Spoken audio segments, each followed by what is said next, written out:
माता कुलदेवी धरी माता भगवान श्री राम आपको सौगंध है कि जो भारतीय जनता पार्टी को हरावे शरीर खुला बन रहा। जिनको आपने सुना, जो ये तमाम भगवानों के, देवी देवताओं के सौगंध दे रहे हैं, इनका नाम है पूरन सिंह। और ये जो वीडियो है ये सहारनपुर के क्षत्रिय स्वाभिमान महाकुंभ का है। और अपील ये कि रघुपति रीति सदा चली आई, प्राण जाए पर वचन न जाए के तर्ज पर इस बार भारतीय जनता पार्टी को राजपूत समाज पश्चिमी यूपी में वोट नहीं देगा। जो उनके सामने सबसे मजबूत प्रत्याशी होगा उसको वोट देगा या चुनाव का बहिष्कार करेगा। क्यों ये सारे राजपूत नाराज हैं ये हम समझेंगे। और हमारे साथ मौजूद है कुमार अभिषेक जी, जो पूरे पश्चिमी यूपी से घूमकर आ रहे हैं, ब्यूरो चीफ हैं, संपादक हैं, और आप इनको लगातार जमीन पर देखते हैं। आज स्टूडियो में तो हम लोगों ने कहा कि बात करते हैं। बहुत शुक्रिया आपका रजत। जो माहौल देखा है सर हम लोगों ने कि ये पूरा पश्चिम यूपी आप देखिए कि किस तरीके से एक पिछले बीते दिनों में बड़ा एक एजिटेशन उभर कर सामने आया, विरोध की ये सारे राजपूत जो हैं वो बीजेपी को वोट नहीं कर देंगे। संजीव बालियान के काफिले पर हमला करना हो, उस पर आरोप लगा। हम ये नहीं कह रहे कि एक समुदाय विशेष ने हमला किया, लेकिन लगातार, और सहारनपुर में जिस तरीके से बहुत बड़ी भीड़ जुटी और वो सौगंध लेना, क्यों है ये, बड़ी वजह क्या है इसकी? देखिए, जो ठाकुर समाज है, जो राजपूत समाज है पश्चिमी उत्तर प्रदेश का, कुछ ऐसी घटनाएं हुई हैं हाल में जिसके बाद उन्हें लगने लगा है कि उनके साथ ज्यादती हो रही है। पॉलिटिकल अगर हम उनको देखें कि भाई सियासी तौर पर उनके प्रतिनिधित्व को घटाया जा रहा है, एक जो उनका सियासत में एक जो रसूख होता था उसको कम करने की एक डेलिब्रेट कोशिश हो रही है, ये उन्हें लग रहा है। और इसके पीछे की कई वजह है। आप देखें जिस तरीके से बहुत सारे मुख्यमंत्री बीजेपी ने बदल दिए, वसुंधरा राजे, रमन सिंह, शिवराज सिंह चौहान, बिल्कुल। तो ये सारे दो राजपूत हैं, तो उनको उम्मीद थी कि यहाँ बनेंगे। अब एक बड़ा चर्चा इस बात की चल पड़ी है कि कहीं ऐसा ना हो कि योगी जी को लोग हटा दें, और ये उस समाज में बहुत ज़्यादा चर्चा है। हालांकि मुझे ऐसा दिखता नहीं है, क्योंकि योगी का नाम इतना बड़ा है इस वक्त कि बीजेपी इतना बड़ा रिस्क नहीं ले सकती। खैर, ये एक पक्ष है, लेकिन लोगों के बीच में बहुत सिस्टमेटिक तरीके से ये मैसेज भेजा भी गया है, और लोगों के बैक ऑफ माइंड ये है कि भाई कहीं ऐसा तो नहीं कि डेलिब्रेट तौर पर योगी के साथ भी कोई खेल ना हो जाए। यानी चुनाव के बाद आने वाले वक्त में ये एक साफ साफ दिख रहा है। ये साफ साफ उनकी बातों से जो लगा है वो दिख रहा है। दूसरी बात यह है कि इस समाज ने जो बातें अपने लोगों में कही हैं वो ये कि उनके प्रतिनिधित्व को लगातार कम किया जा रहा है। कोई आंकड़ा भी दे रहे हैं वो लोग? बिल्कुल। जो पूरन सिंह हैं, अगर उनसे आप बात करें तो वो आपको एक आंकड़ा देते हैं, और वो आंकड़ा ये है कि 2014 में 21 सांसद थे ठाकुर बिरादरी के, 2000 उत्तर प्रदेश से, बिल्कुल। और 2000 अगर आप 19 में देखें तो वो घटकर 16 हो गए, और इस बार अभी तक 8 सीटें मिली हैं, और ज़्यादा से ज़्यादा 3 और उन्हें मिलेंगी। जैसा कि तो ये 21 सिर्फ भाजपा के नहीं थे, तमाम पार्टियों के थे उनको। हाँ, ये तमाम पार्टियों के थे, लेकिन बीजेपी को नहीं, बीजेपी के थे 21। 73 में 21 बीजेपी के थे, ऐसा कहना, बाकी से तो कोई जीता ही नहीं था। हाँ, तो 21 में 2014 में 21 थे, 2019 में घट के वो 16 हो गए हैं, और इस बार अभी तक जितने टिकट बटे हैं, बीजेपी ने लगभग टिकट बांट दिए हैं, कुछ ही टिकट 12 टिकट बचे हैं, उसमें उनका लगता है कि 8 ही दिए हैं और 3 और देंगे। तो एक ये मामला निकल पड़ा है।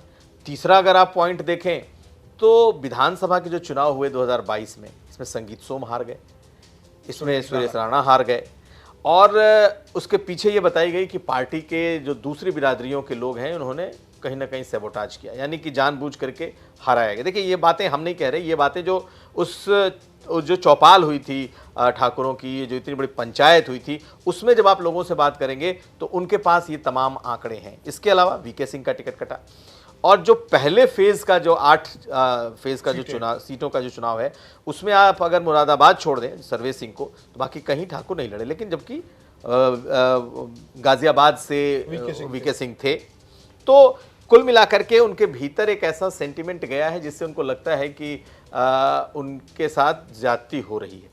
लेकिन क्या ये ऐसा होगा कि इतने नाराज हो जाएंगे ठाकुर राजपूत की वो बीजेपी के खिलाफ वोट करेंगे। क्या इसमें धनंजय और ब्रजभूषण फैक्टर भी है? क्योंकि धनंजय सिंह जो एनडीए से थे, मतलब उनकी पार्टी जेडीयू एनडीए में थी, उनको टिकट नहीं मिला, हालांकि उनकी जगह एक राजपूत को ही टिकट दिया गया, कृपा शंकर सिंह जो आए। तो धनंजय के कैंप ने भी इस तरीके की प्रचार किए। उसके बाद वो जिस तरीके से जेल गए, कहा गया कि अखिलेश यादव से मुलाकात की, तो उसके बाद उनको, हालांकि कोर्ट ने उनको सजा दी और वो जेल गए, लेकिन तमाम थ्योरी या कह सकते हैं सोशल मीडिया पे चला। ब्रजभूषण को लेकर लगातार चर्चा होती कि उनका टिकट काट दिया जाएगा। अखिलेश यादव जब मुख्तार के घर गए तब उन्होंने भी कहा कि यार अच्छा बताइए आप, ब्रजभूषण को टिकट मिल रहा है कि नहीं मिल रहा है। तो क्या ये दोनों भी एक वजह नजर आती है?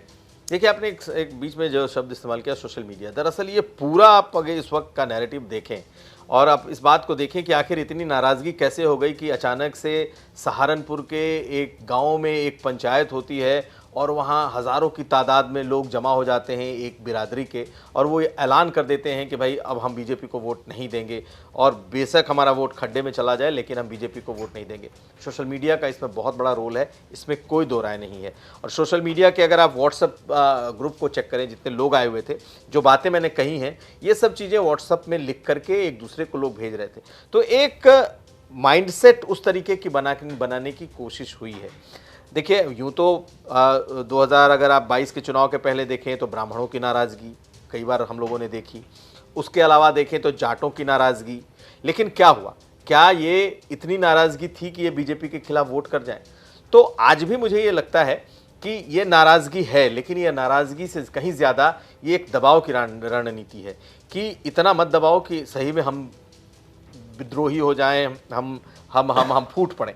तो ये एक बड़ी है। और साथ साथ जिस तरीके से, अच्छा, जब मैंने बीजेपी के कई शीर्ष नेताओं से बात की तो उनका कहना है कि ठीक है, कुछ सांसदों के टिकट कटे, लेकिन आप देखिए राज्यसभा में हमने 2 ठाकुरों को दिया, एक वीके सिंह का अगर हमने काटा है तो हमने 2 दिया है, तो हमने कंपनसेट किया। उनका भी अपना तर्क है।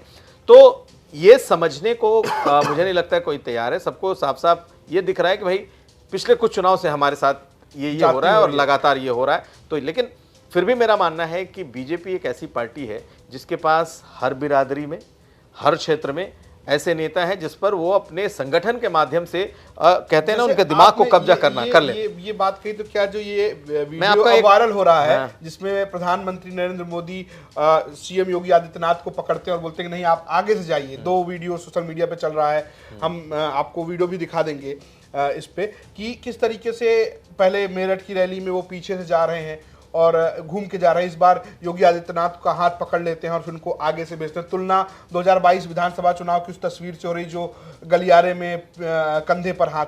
तो क्या ये भी बीजेपी की कोशिश है कि ताकि इसको मैनेज कर लिया जाए और संदेश दिया जाए कि नहीं, जो आपके सबसे बड़े लीडर हैं उनके साथ हमारे प्रधानमंत्री हैं? देखिए, बीजेपी बहुत अच्छी तरीके से इस बात को समझती है कि योगी का महत्व क्या है, योगी उसके लिए कितने बड़े एसेट हैं। ये आप बाहर में चर्चा चाहे जितने भी करना हो कर लें, हम पत्रकार इस पर चाहे जितने भी एंगल निकालना हो निकाल लें, लेकिन बीजेपी का जो नेतृत्व है उसको मालूम है कि योगी कितने बड़े एसेट हैं। उसको ये भी मालूम है कि योगी का जनता के बीच में किस तरीके का उनके प्रति लगाव, सम्मान या उनके प्रति एक कह लीजिए कि लोगों का भाव है। तो ये शीर्ष नेतृत्व जानता है। देखिए, वो योगी के साथ बहुत ज़्यादा जो जिस बात की चर्चा हो रही है वैसे होने की गुंजाइश नहीं के बराबर है। हालांकि चर्चा ये है, लेकिन जब आपने ये सवाल किया कि आज प्रधानमंत्री ने योगी को रोक लिया, वो उठे, अब जब उनके बोलने की बारी आई, कुर्सी उन्होंने पीछे किया और पीछे से जा रहे थे। आपने मेरठ का ठीक जिक्र किया, उस दिन प्रधानमंत्री की रैली थी और मुख्यमंत्री योगी पीछे से नहीं है बल्कि वो घूम करके पूरा वो गए और तब उन्होंने भाषण दिया और ये फिर से चर्चा में आया, वायरल हुआ। देखिए, योगी मुख्यमंत्री तो हैं, लेकिन योगी एक पीठाधीश्वर है और पीठाधीश्वर होने के नाते उनकी जो फॉलोइंग है वो पॉलिटिकल फॉलोइंग से अलग भी एक बड़ी फॉलोइंग है। लोग ब्रांड हिंदुत्व का भी है, लेकिन पीठ का बहुत बड़ा है। पीठ को लोग इतनी आस्था से देखते हैं कि वो कतई ये नहीं पसंद करते कि वो उनकी किसी भी तरह की कोई उनके साथ गुस्ताखी हो। तो पिछली बारी जो वीडियो बना जो चला उसको लेकर के भी चर्चा हुई। प्रधानमंत्री देखिए, मैसेजिंग को पकड़ने में उनका कोई जोड़ नहीं है। पिछली बारी भी ये चर्चा हुई 2022 में कि योगी को साइड किया जा रहा है, योगी लोगों को टिकट नहीं मिल रहा, योगी नाराज हैं, सब कुछ चला, लेकिन इस पे भी बहुत चर्चा हुई। हाँ, मुख्यमंत्री बनेंगे नहीं बनेंगे, कोई और होगा। प्रधानमंत्री ने उनको चाय पर बुलाया राजभवन में और नारा भी दिया, मोदी प्लस योगी उपयोगी। उपयोगी बोला भी है, ये उन्होंने बोला योगी और मोदी उपयोगी, और साथ साथ उन्होंने कंधे पर रखकर तस्वीर भी खिंचाई। आज वही मुझे रिपीट होता हुआ दिखा। जैसे ही उठे मुझे लग गया कि प्रधानमंत्री ने ज़रूर इस चीज़ को भांप लिया होगा। वो पूरी तरीके से उठे भी नहीं थे कि उनको रोक लिया और बोला कि आप सामने से जाइए।